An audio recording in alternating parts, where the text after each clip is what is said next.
Si Bongbong may sinasabi na naman. Ano naman sinasabi dito? Ulol na to. Anyay nakakagulantang na mga pangyayari sa Senado. May hirit din siya sa kanyang manang Amy patungkol sa umano'y pagpapakalat nito ng fake news. Wow, nagpapakalat si Amy ng fake news. Tingnan mo kung gano'ng kabobo to si Bongbong. Sabi ni Amy, nag-usap si Romualdez at saka si Bogie D at saka si Tito Soto patungkol sa term extension.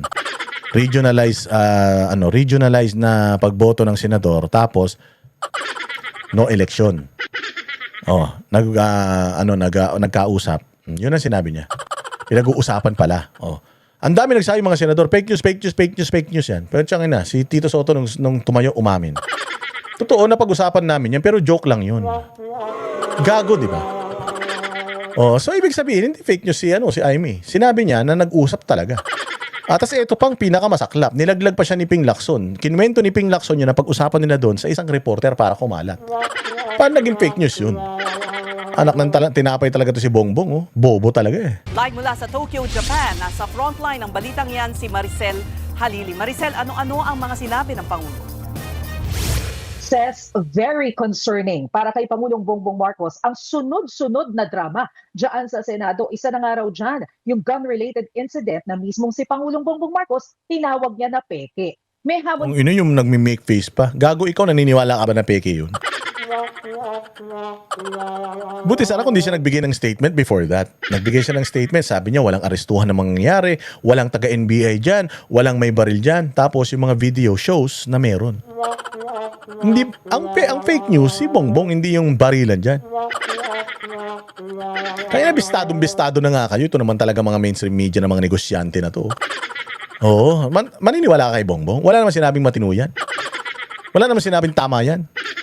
Walang aresto daw kay Bato. Wala daw aresto, wala daw siyang binibigay na instruction na arestuhin. Pero nung lumabas si Bato sa Senate, galit na galit siya. Ibig sabihin, nagsisinungaling siya. Kasi kung wala naman palang utos mo na arestuhin siya at lumabas siya, bakit ka nagagalit? Din siya kay Senador Bato de la Rosa na kung talagang gusto raw niyang makaboto sa Senado, hindi niya dapat ito idinadaan sa online voting. Dapat daw personal siyang bumalik dyan sa Senado para makaboto. Para magulo nyo na naman, mahuli nyo na. Ay nako, bobo talaga tong si Bongbong. Unang-una sa lahat, yung online voting, kung ano man yung ipapanukala nila, wala pang rules yan. Wala pang napag-uusapan who's gonna benefit what. Wala naman sinabi na this is kumbaga being amended or the rules are being amended in favor of Senator Bato de la Rosa. He's just the obvious reason. Why? Obvious reason. But definitely, hindi pa si Bato ang reason kung bakit magkakaroon ng mga online na botohan. Why? Hindi pa nga napagsisimulan eh. Hindi pa nga nagdidebate, hindi pa nag-uusap, hindi pa nagkukwentuhan. Wala pa. Walay pa. Pag uusapan pa lang yung kung dapat nang idebate doon sa plenaryo at pagbotohan yung debate. Wala pang rules ito, wala pang actual na gusto. Basta in general, kapag meron kang reason, pwede ka nang mag-online. Pag valid yung reason. Ano yung mga valid na reasons? Hindi pa nga nadidiscuss. Bakit sasabihin nitong bobong presidente natin, mag-a-assume yung bobong presidente natin na itong online voting na to, para kay Bato de la Rosa. Tanga ka pala eh. Utangin niya nang hilig kasi mag-comment, bobo naman eh. Sumagot din si Pangulong Bongbong Marcos doon sa mga akusasyon tungkol sa sinasabing no-L o no election scenario, maging doon sa paratang na tina-target daw ng administrasyon ang majority 13 ng Senado. Noong kami ay pinag-aaralan ng Ombudsman, ng Department of Justice, lahat ng mga aligasyon na dumating dahil sa flood control, maraming nagsasabi, bakit wala pang nangyayari? Bakit wala pang nangyayari? Bakit ang tagal ninyo? Ngayon, nandito na. At dahan-dahan lumalabas na ang katotohanan. Ito na. Lumabas yung katotohanan? Wala. Paano lumabas yung katotohanan? Hindi nga naipatawag lahat ng mga Hindi nga naipatawag lahat ng mga sangkot. Hindi ka nga naipatawag eh. Ikaw ang sangkot dyan eh. Hindi nga napatawag yung pinsan mo, yung anak mo tsaka yung asawa niya, pati yung chuwariwap niya. Magsasalita na si Zaldico via teleconference. hindi nyo pa pinayagan eh. Isasasabi mo na naman, putang ina, ang tagal-tagal mo na nahimik, tapos ngayon ka na magsasalita, puro kabalbalan pa. Ang tagal mo na nag-practice, katangahan pa rin yung mga sagot mo. Anak ng tinapay ka talaga, Bongbong, wala kang kwentang tao. Na yung mga ang hinihingi sa amin ng tao. Binigyang diin ni Pangulong Marcos na hindi pa tapos ang kanilang investigasyon sa bilyon-bilyong pisong flood control scandal. Pinabulaanan niya ang akusasyon ng kanyang kapatid na si Senadora Amy Marcos na tila inuubos daw ang Senate majority at isa-isang kinakasuhan. That does not apply.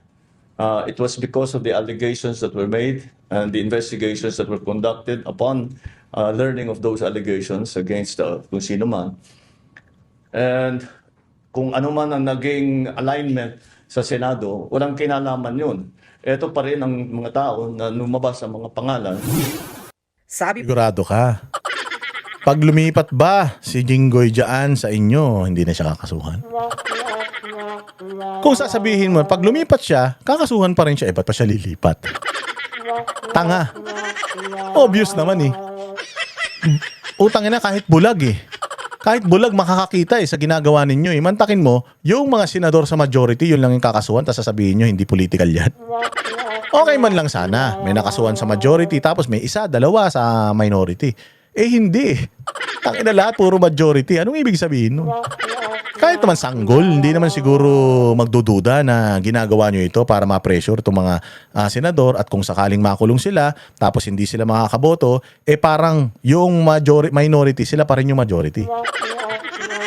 Tapos kalaunan ang gagawin nila kalaunan, ia-unseat nila si Cayetano tapos kukunin nila ulit yung mga komite para hindi na naman maimbestigahan tong flood control. Yun lang naman talaga yan.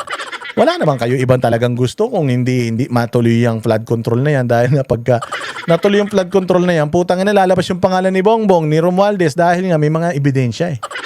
May mga ebidensya si Bersamin daw, meron daw siyang listahan ng mga napunta sa mga amo niya. Sino ba amo ni Bersamin? Si Bongbong Marcos. Sino bang amo ni Pangandaman? Si Bongbong Marcos. Kaya ganyan ang ginagawa nila. pa ng Pangulo, mismong sa Senate Blue Ribbon Committee lumutang ang mga pangalan ng kinasuhan at kakasuhan pa ng Ombudsman. Kabilang sa kinasuhan si Senador Jinggoy Estrada. Katulad, kakasuhan mo si Jinggoy. Dito sa Senado, inamin mismo noong mga whistleblower na never silang naghatid ng pera kay Jinggoy. Never nilang nakita si Jinggoy. Si Alcantara, sinabi pa nga si Alcantara na, bakit meron kang picture kasama si Jinggoy? Inimbita lang ako diyan sa party na yan. So, sigurado ka na wala kayong connection ni Jinggoy? Wala po, hindi po kami talaga close, hindi kami magkakilala. Kaya nga sinabi ni Marcoleta kay Jinggoy, safe ka na. Di ba?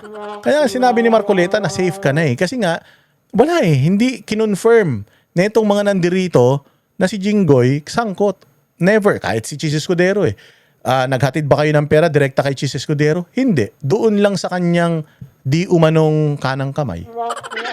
Paano mo patutunayan yun sa Paano mo patutunayan yun sa husgado? Kay Bong Revilla, ganun din. Nagbigay ba kayo ng pera kay Bong Revilla? Sabi dun sa hearing niya, dyan sa Sandigan Bayan, hindi nga namin alam kung ano yung binigay namin dun at hindi tinanggap ni Bong Revilla yun. May ibang taong tumanggap, siya ba mismo tumanggap? Siya ba mismo yung Hindi. So walang direktang parang yung pera na inabot sa mismong tao na inaakusahan. Walang ganun, lahat puro hearsay. At ito pa ang pinakamatindi rito, mga bossing. Itong sila Alcantara, itong sila Bernardo, itong sila Hernandez, yung sinumpaang salaysay nila noon dyan sa Blue Ribbon Committee. Sa Sandigan Bayan, iba na yung sinumpaan nila. Iba na, totally different na yung affidavit nila doon versus dito sa Senate. Pag kinumpara mo yung sinumpaan salaysay nila sa Senado nung nag-hearing ng Blue Ribbon Committee at saka yung affidavit nila ngayon sa Sandigan Bayan, lahat wala na. Nagbago na lahat. So paano kung under oath nagsinungaling sila at binago nila kasi 'di ba sa Senate nagkaroon pa ng restitution, 'di ba? Nagsoli sila ng SUV, pera. Kasi pag nagsoli ka, ibig sabihin, umamin ka na may kasalanan ka. Bakit noong inarraign sila diyan sa Sandigan Bayan, ang plea nila not guilty. Pwede ba 'yun? May binalik kang pera, tas not guilty ka? Ibig sabihin, nagnakaw ka, kaya ka nga may ibinalik eh. Ibig sabihin, nangulimbat ka, kaya kaya ang mga ibinalik yung mga sasakyan, mga pera. So, paano not guilty ka? Diyan pa lang, wala na eh, kabobohan na eh. Kakasuhan naman daw ng Ombudsman si Senador Joel Villanueva. At bagamat hiwalay sa flood control scandal, plano ring kasuhan si Senador Rodante Marcoleta. Kung titignan ninyo kung saan pinagbabasihan lahat itong mga ito, ay doon sa testimonya sa Blue Ribbon Committee. Ay, so, paano ang testimonya sa Blue Ribbon Committee? Hindi naman kasama si Marcoleta ron. Okay man lang sana. Yung kay Marcoleta, saka na yan. Medyo malalim yan. Election related yan eh. Dinismiss na yan ng COMELEC eh. So, dito muna tayo focus sa mga nagnakaw. Sila Jinggoy, sila ganyan, kunyari. Ba't pati si Marcoleta kasama? So, ibig sabihin talagang politika. Kasi pati si Marcoleta na hindi naman pera ng gobyerno, yung pera na ibinigay sa kanya, di umano nung kampanya, pinakikialaman ng ombudsman. So, politika. Doon naman lumabas lahat ito. So, binigay ng Blue Ribbon Committee sa Ombudsman at sa DOJ ang mga findings nila. Ito ang naging resulta ngayon. So, it has nothing to do with the alignment. Kung magbago yan, the alignment is different again tomorrow. Hindi, I'm not saying it will be. But if the alignments are different again in terms of the majority, paano mo sasabihin pag nagbago na naman yan? So, walang kinalaman yung... Wala, nagsalita na nga eh, na nagkakatakutan eh. Kaya nga kinakasukasuhan dahil nagkakatakutan na kung hindi ka lilipat sa amin, kakasuhan ka. Si Bongbong nagmamang-maangang ka pa eh. Majority, minority sa Senado. Ang nakakabahala para kay Pangulong Marcos ay ang mga nangyayari sa Senado. Bukod sa bumabaw ang level ng diskurso, marami pang fake news. How concerning is this, sir? I watched with horror that this is the Senate, that the Senate has become this. Madalas kaming nagtitinginan ni E.S. Ralph. Nagtitinginan kayo. Baka mag-lips to lips pa kayo niyan. Horror daw. Oo, kasi ginulo nyo eh. Sa kagustuhan ninyo na hindi na matuloy yung... kasi impeachment ni VP Sara, negative na talaga eh. Mahihirapan na talaga kayo. Kasi even in the majority, maraming susugal dyan. Hindi pipirma kay Inday Sara. Ito si Rapi Tulfo na re-electionist sa 2028. You think pipirma yan sa impeachment ni Inday? Hindi siya mananalo pag pumirma siya. Kasi nga, buong Pilipinas, Visayas, Mindanao, pag di mo nakuha yan, tapos ka na. Sino pa mga re-electionist dyan? Sino pa mga re-electionist sa kabila? Si JB Ejercito, re-electionist yan. Di ba? Si JB Ejercito, na-impeach yung tatay niyan. At sinabi na rin niya noon, ayaw niya ng impeachment. Itong si Mig Zubiri, sinabi ni Mig Zubiri noon, ayaw niya ng impeachment. So how are you so sure na yung minority ngayon boboto in favor sa impeachment ni Inday Sara? Masisira si Mig Zubiri. Ang daming video nagkalat noon na sinasabi niya noon na ayaw niya ng impeachment. Tapos biglang pipirma siya sa impeachment. Ano na lang ang mukhang iaharap niya sa mga taga Mindanao? Sa bukid noon, kung saan doon ang baluarte niya. So wala na ito. Kaya ang kinakatakot lang talaga nitong mga hudas na ito, hindi na yung impeachment ni Inday Sara eh. Kasi meron na nga silang pinag-uusapan na term extension. Ang kinakatakot na lang talaga nila, una, magkaroon ng eleksyon. Pangalawa, yung madawit yung mga pangalan nila dyan sa flood control. Kasi pag nadawit yung mga pangalan nila sa flood control, kung itong sila Jinggoy, dahil dyan sa flood control, ngayon, nabanggit yung mga pangalan nila dyan, nakulong sila. Imagine mo kung mabanggit din yung mga pangalan nila dyan.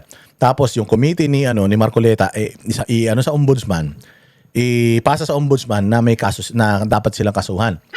Maaring ngayong administrasyon na to, hindi asikasuhin ni Boying yan dahil aso siya ni BBM. Paano pag si Inday na presidente? Pag si Inday na presidente, compelled na. Compelled na si Boying Rimulya na ikaso na yung kay Romualdez, itong kay Bongbong, kasi pagka hindi na presidente si Bongbong, hindi na siya immune sa demanda. So pwede na siyang idemanda sa Department of Justice at saka dito sa Ombudsman. Pagka hindi inasikaso ni Boying yan, pwede siyang ipa-impeach. Kasi impeachable ang Ombudsman. Kung ang Congress Duterte aligned na yung karaniwan ng mga nasa Congress, mga balimbing man yan. O isa lang dyan, mag-file ng impeachment dito kay Boyeng Rimulya, may impeach yan. Yari sila. Di pati siya madadamay. O yan yung mga senaryong kinakaharap natin. Kaya wala na to. Delegates talaga sila dito sa bagong liderato ng Senado. Kaya ganyan konsiraan nila. Kasi ganito ba tayo? Ganyan ba tayo nung senador tayo? Narating pa tayo sa putukan. Tapos fake pala yung putukan. Tapos hindi ko maintindihan. Walang nangyayaring kagaya niyan. Dagdag ni PBBM, naging kanlungan pa ng pugante ang Senado. I was watching the comments of former SP, another colleague of ours, Senator Frank Drilon. Sabi niya, paano nangyari dito? The Senate is now sheltering fugitives from justice. Fugitive from justice, saan? Alam mo, kung merong isang tao, ang dapat hindi nagsasalita patungkol sa crime against humanity, ikaw yun. Bakit? Daming namatay nung panahon ng tatay mo. Ang daming ninakawan ng tatay mo. Ang daming nawalang tao dahil sa putang inang tatay mo. So in terms of crime against humanity, putya ang may akda niyan tatay mo. At sangkot ka dun. Ngayon, ganyan din ang ginagawa mo. Yan ang mga pagnanakaw ninyo sa pera ng taong bayan at yung dami ng namatay dahil sa baha. Dahil sa pinirmahan mong napaka magnanakaw na na budget, yan ang crime against humanity. Dapat din talaga may mag-file ng crime against humanity dito kay Bongbong Marcos sa ICC para pagdating din ng panahon, habulin din ng ICC itong tarantado na to dahil sa graft and corruption. Si Bato de la Rosa, katulad ng lagi natin sinasabi, ikaw na mismo, ganito ka-fake news.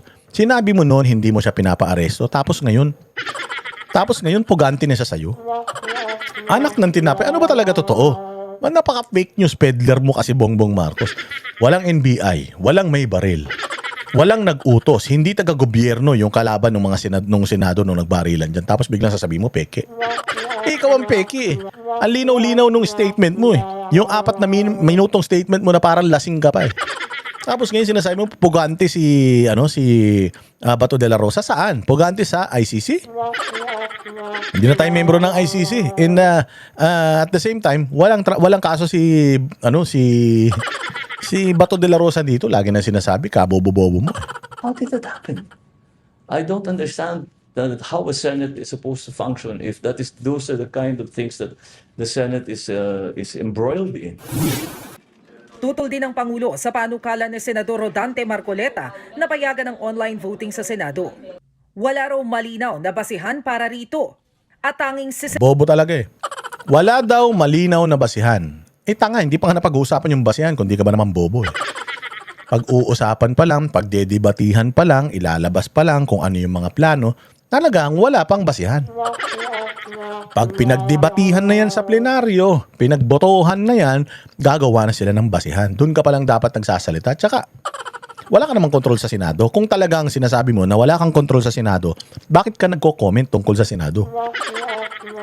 Kung tinanong ka tungkol sa Senado, madali namang sabihin na ang Senate kasi meron silang sariling leadership. Wala mang kontrol ang Malacanang dyan. So I cannot comment on that. Kasi at the end of the day, sila pa rin naman ang masusunod kasi sariling desisyon nila yan. So I'd rather wait for their decision. And then that's it. Because whether I oppose or not dyan sa issue na yan, ano pa rin sila pa rin na magdidesisyon, hindi ako eh. But the fact na meron ka ng side agad, na ang side mo agad is hindi pwede yung online voting na yan, ibig sabihin, ikaw talaga nagpapa-under sa minority. So umaming ka. Kasi nga tanga ka. Kasi nga inutil ka at baog ang utak mo, kaya ikaw mismo nagbibisto sa sarili mo. Senador Bato de la Rosa lang ang makikinabang. Seems to only be applicable to Senator Bato. Sino mo may sabing it's applicable to Senator Bato? It can actually be applicable to all. Hindi naman sinabi dun na resolution ganito to amend the rules in favor of Bato. Wala namang ganun. It applies to all. Kung ayaw i-utilize yan ng ibang senador, gusto nila pumasok araw-araw, edi pumasok sila. Discretion nila yan, wala nang pumipigil sa kanila. But The point here is, hindi pa nga napag-uusapan, ni hindi pa nga napagdidibatihan. Kung ayaw nyo na makinabang si Bato, edi tanggalin natin si Bato. Hindi qualified si Bato. Exception si Bato. O di ba? Kung yan lang naman ang ano nyo. But it should be something na pwedeng i-take advantage ng mga senador. Lalong-lalo na pag kulang sila, pwede na silang tumawag na, asan ka ba? Ano ka naman? Attend ka naman ng session kahit online lang kasi kulang tayo sa numero eh. Di ba lahat sila makikinabang dyan? Wala nang absent. Para makaboto si Senator Bato dahil nagtatago siya. Now, Sino naglagay sa utak mo niyan? Bobo ka kasi, Bongbong, kaya ganyan eh. Bobo Marcos ka talaga, hindi ka Bongbong. Bobo. Wala pa po dyan. Papunta pa lang po doon sa rules kung sino ang makikinabang. for someone who is actually a fugitive from justice, na hinahanap ng pulis, na hinahanap ng Interpol, at may arrest warrant galing sa ICC, palagay ko, hindi siya dapat bumoto. Hanggat dumating siya dun sa Senado. Di ba kapal ng muka? Para daw sa isang tao na may kasalanan sa International Criminal Court. United States of America, sinabi na nila yan. Lalabanan nilang ICC because ICC is acting as if they have a power sa isang sovereign over a sovereign country. Na they're superior sa mga justice system ng mga bansa na nasasakupan nila or mga miyembro nila. We will fight them. Yun ang sabi ni China, ganun din. Russia, pina-aaresto na yung mga judges dyan sa So, bakit tayo nagpapasailalim? Yung mga malalaking bansa, ayaw magpasailalim sa ICC. Bakit tayo gusto natin? Usually, kapag ayaw ng Amerika, ayaw din natin. Pero bakit ayaw ng Amerika gusto natin? Kasi nga, ang gusto talaga na itong mga Marcos, wala nang Duterte manalo. Kasi nga pag may Duterte manalo, putang ina yan si Bongbong. Yung retirement niyan sa kulungan niya, bubunuin yan. Ganun lang yun. Walang hiya. Ganun lang yun. Wala nang ibang rason kundi yun lang. Hindi ka nahihiya, Bongbong Marcos, na pinagkakanuno mo yung sarili mong bayan. Ikaw, presidente ka ng Pilipinas, pumapayag ka na sinasabing mas magaling ang ICC kaysa sa mga korte sa Pilipinas. Kaya negative 15 yung trust and approval rating mo. Kasi ikaw mismo, wala kang tiwala sa bayan mo. Ba't magtitiwala sa iyo yung mga tao? Tarantado ka talaga eh. Besides, yung sinasabi niya dito na si Amy Marcos daw, dapat i-fire niya na yung staff niya. Tanga, ikaw ang dapat mag-fire ng staff mo. Why? Kasi hindi naman sinabi ni Amy Marcos na yung pangalan mo. Wala namang sinabi si Amy Marcos na ikaw yung nag-utos, sangkot ka, or whatsoever, pero pumipiyok ka kagad. So, ibig sabihin, may utos ka talaga. Kasi kung wala kang utos, hindi ka magko-comment dyan. Ay, di ko alam yan eh. Wala eh. Wala akong alam dyan. Yung sa pinag-uusapan ng Congress tsaka Senate na no election, sila man yan. Separate man yung power nila sa executive. So, kung ano man yung pag-usapan nila, kanila yun. Kasi ako, nire-respeto ko yung yung separation of powers. Kung ganun ka sana magsalita, hindi eh. Binabanatan mo yung sinabi ng kapatid mo, umamin na nga si Tito Soto na talagang nag-usap sila ni Bo GT, kung di ka naman tanga eh. Bopol ka talaga eh. Yan ang panatero, walang inuurungan.